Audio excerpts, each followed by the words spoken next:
চলো আজ একটু কমেন্ট বক্স ঘুরে দেখি। মহুয়া মালিক আমাকে এই কালারগুলো অনেক দিন আগে মিক্সিং করতে বলেছে। তোমাদেরকে আগেই বলেছিলাম যে আস্তে আস্তে আমি সব লিপস্টিক কালার মিক্সিংয়ের ভিডিওগুলো করব।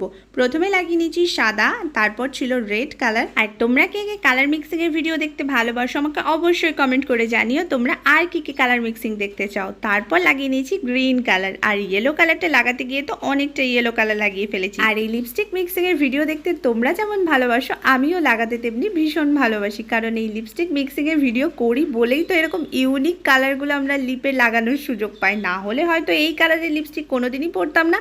তারপর লাগিয়ে নিচ্ছি পার্পল কালার, আর তারপর ব্ল্যাক কালার। এই ব্ল্যাক কালারটা কিন্তু লিপস্টিকের জন্য একদমই ভালো নয়, কারণ এই একটা কালার সব কালারগুলোকে ঢেকে দেয়। চলো এবার মিক্সিং করে দেখি যে কি কালার আসছে। তোমরা কি বুঝতে পারছো? আমি তো ভীষণই কনফিউজ, এতগুলো কালার মিশে না জানি কি কালার আসবে। চলো এরপর দেখার পালা যে কি কালার আসছে। আর হাতটা সরিয়ে আমি তো অবাক, দেখো কিরকম একটা বেকার শেড এসেছে, আমার তো একদমই পছন্দ হয়নি। এইরকম কালারের লিপস্টিক আবার কে লাগায়? ছি ছি ছি।